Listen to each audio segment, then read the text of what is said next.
Ang problema pa, syempre yung amo, ayos silang payagan talaga makaalis. Kung hindi, kung sila naman ay tatakas, abay bilangguan naman ng tukulong nila. Kaya litong-lito yung ating mga kababayan. Pero di ba nangako rin ng embahada dun sa mga employer na maniningil kung ayaw nilang payagang umuwi, sabi ng embahada, babayaran nila yung cost or yung sisingilin ng employer na nalalabi dun sa kontrata. Hindi nga nila makausap yung employer dahil hindi nga sila makapasok sa gulo eh. Okay, narito naman balita tungkol sa nangyaring pagsabog sa Takurong Sultan Kudarat. Dadakip na ang isa sa mga suspects ang nangyaring pagpapasabog sa convoy ni Governor Toto Mangdadatu. Kinilala siya na si Datu Karim Masdal alias Alibar Masdal na siya umanong nagparada ng car bomb. Dahuli raw ang suspect 30 minuto matapos mangyaring pagsabog. Habang papatakas kasi si Masdal, pumara siya ng isang tricycle na inatid naman siya sa lugar na may mga pulis. Tinangkapang tumakas si Masdal pero nahuli rin siya. Ayon pa sa mga nakasaksi, posibleng si Masdal raw ang nag-detonate ng bomba na itinanggi naman ng suspect. Sinampal si Masdal ang reklamo multiple murder at multiple frustrated murder. Nahuli pala agad, ano? Nahuli agad. 2 days pa tayo bago... 2 days bago nalaman ng pulis na nahuli pala nila. Bago pa yung ba yun? release. Hindi lang news blackout na siguro nila. Sinindiniksyon nila talaga ito yun. Yung tricycle na nasakyan niya, imbis na itakas siya, pumunta sa lugar na may pulis.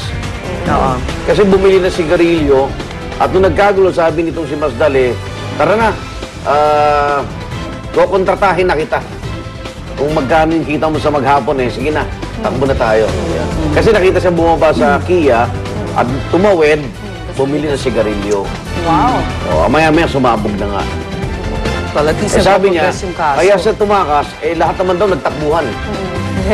So parang Nakatakbo rin siya. Pero paano yung galing sa Kia? bibili niya yata isda, bibili yata siya ng isda. Pero ang galing ng tricycle driver, di ba? May presence of mind siya. Di na talaga yung... Hindi, kitang-kita mo siya. Hindi kasi kung iba yun, Oo, di ba? Matatakot matatakot siya din Pero sila siya eh. hindi. Diniretso talaga yung sa polis. Samantala, ibang balita naman tayo, nadismaya ang ilang mambabatas sa naging naman ng Mayuga Report na resulta ng investigasyon ng AFP panel sa pagkakasangkot ng ilang opisyal ng militar sa umano'y dayaan noong 2004 elections. Nakasaad kasi sa report na walang pahayag mula sa mga inimbitahang resource person ang direktang nag-ugnay sa ilang general na nabanggit sa Hello Garcia recording sa Pandaraya o Anomalya. Pero may ilang dokumentong kalakip ng naturang report ang sinasabing magpapatibay sa nangyari noong 2004 elections. Gaya na lamang po ng transcript ng pahayag sa investigasyon ni dating AFP Vice Chief of Staff Lieutenant General Rodolfo Garcia, Commander ng Task Force Hope noong 2004 elections. Ayon kay Garcia, nagamit ang AFP officers sa Pandaraya sa naturang eleksyon. Sinubukang tawagan ng GMA News si Lieutenant General Garcia pero hindi niya sinasagot ang aming mga tawag. Ang DOJ Comelec Preliminary Investigation Committee naman, pag-aaralan daw ang laman ng report. Ang Department of National Defense, ipapatawag daw ang mga aktibo pang opisyal ng militar bilang bahagi ng isasagawang review sa report. Ang resulta ng Mayuga Report ating pong pag-uusapan sa Talakayan with Igan mamaya. Topic. At nasasahan natin ang mga kasyong balita sa bagay ito. Darito na ang Ronda Reports.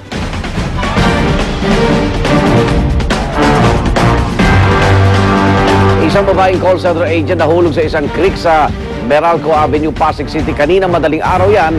At ang Ronda Report natin sa atin ni Dante Perelio. Dante, anong nangyari?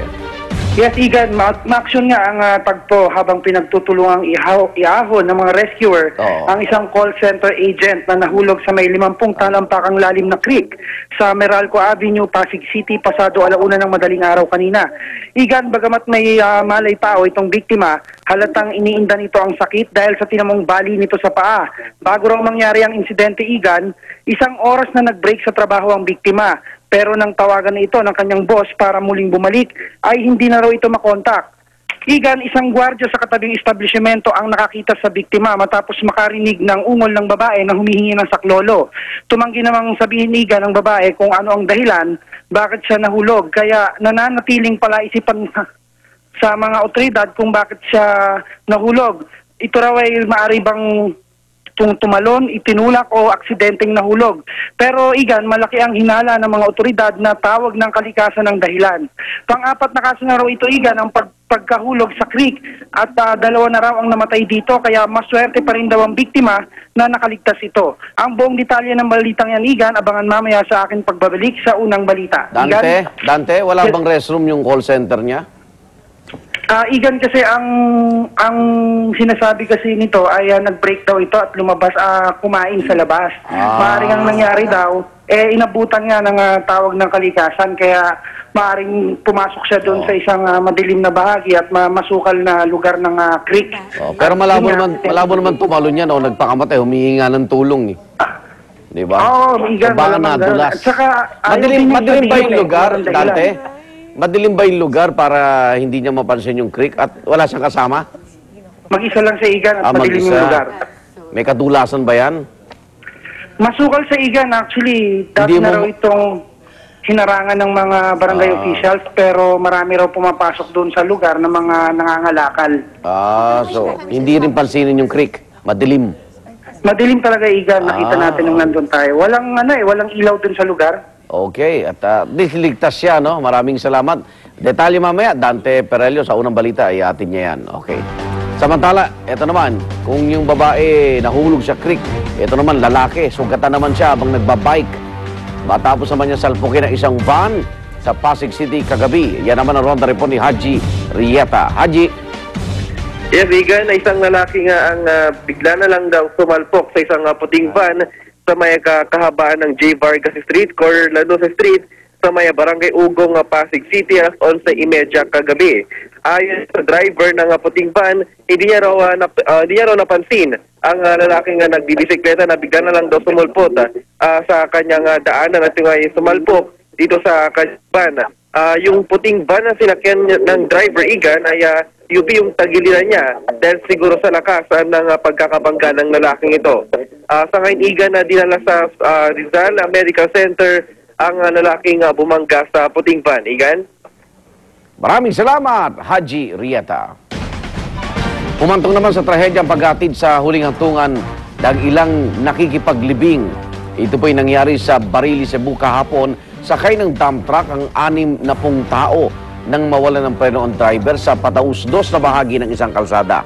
10 ang kumpirmadong patay sa aksidente. 7 sa mga pasyente ang walang malay at kailangan pang ipa-CT scan. Nakakulong na po ang driver ng dump truck na si Alwin Baino matapos sumuko sa mga pulis. Nanindigan siyang ang pagkawala ng preno ng dump truck ang sanhi ng aksidente. Iniimbestigahan na ng Barili Police ang insidente at sasagutin naman daw ng lokal na pamahalaan ng Barili ang pagpalibing sa 10 biktima. Truck kasi nila yan eh. May tatak Pero kung padausdos, mabilis, mahirap ng kontrolin yun. Tapos 60 na tao. Oo, doon sa isang truck. Sobre yata. Overload. Overload Tabingin na rin yata yung siguro yung truck na yan. Nako. Samantala, ito naman po sa ibang balita pa rin, isang bagong panukala isinusulong ngayon ng mga mambabatas at ito ang Mobile Telephone Number Portability Act of 2011. At kung maisasabatas po ito, hindi na po natin kailangang magpalit ng numero kahit magpalit pa tayo ng SIM card. Ano man ang inyong service provider, prepaid man o postpaid. Lusot na po sa House Committee on Information and Communications Technology ang panukala at may counterpart bill na rin ito sa Senado na iniakda naman ni Senador Manny Villar. Matagal na raw itong posible sa ibang bansa kaya nakapagtatakang hindi pa ito pwedeng ipatupad dito sa Pilipinas. Tumanggi muna magkomento ang mga telecommunications companies sa panukala hanggat hindi raw nila ito lubusang napag-aaralan. Pero iginiit ng mga telco na dagdag gastos daw ang serbisyong ito kapag nagkataon. Ayon naman sa mga mababatas, malinaw raw sa panukala na hindi dapat ipasa ang dagdag gastos sa mga consumer. Kaya pinapalindigan na tayo eh. Dagdag pa rin ito eh. Paano kunyari, 0917 ako, lilipat ako, 0917 pa rin. Oo, 0918 ka Kung na. 0918 naman yung isa, o 0922, o 0926, di ba? Mga ganun. Hindi kaya mahihilo rin tayo para mako-confuse din tayo Hindi pag kasi, ganon. ngayon, kunyari, pag Globe ka tumawag sa Smart, may dagdag yun eh. Oo, So ito, ganun din gagawin nila. Kung gusto mo i-maintain yung number mo, magdadagdag. Diba? Oh well. Tuloy-tuloy po ang sinasagawang pagdiriwang ng pagtitipon ng mga kabataan sa World Youth Day sa Madrid, Spain. At ang pinakahihintay nilang panauhin, dumating na po. Walang iba kundi ang ating Santo Papa, Pope Benedict XVI. Sina King Juan Carlos I at Queen Sofia ng Espanya pa mismo ang sumalubong sa Santo Papa. Bukas at sa araw ng Linggo, 2 misa ang nakatakdang pangunahan ni Pope Benedict kung saan inaasahang libo-libong youth delegates mula sa iba't ibang parte ng mundo ang dadalo. Pero bago pa man ang pagdating ng Santo Papa sa Espanya, nabahira ng gulo ang selebrasyon ng World Youth Day. Sumiklab na ang tensyon sa pagitan ng mga pulis at ilang rallyista na tutol sa malaking gastos daw ng Spanish government para sa pagdalaw ng Santo Papa. Ito ay sa gitna ng patuloy na pagtamlay ng ekonomiya ng Espanya, kung saan tinatayang isa sa bawat 2 kabataan ang walang makuwang trabaho sa kanilang pag-graduate sa kolehiyo. Pero kumita na sila, ang daming kabataan nagpunta dyan. Even tourists. Pero siguro diba? natin nilang maramdaman nila mismo. Kasi they still don't have jobs. Parang yung sa London, yung wedding ni Kate and William, ganun din, diba? Nagreklamo sila. Pero yung balik din naman, Nandun malaki din. naman.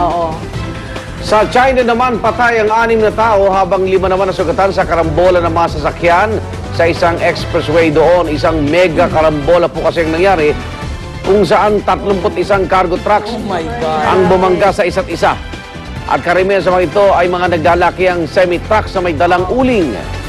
Sa tindi na naging banggaan, umabot ng halos 2 kilometro ang haba ng mga sasakyan sangkot sa aksidente. Nagugat daw ang aksidente sa poor visibility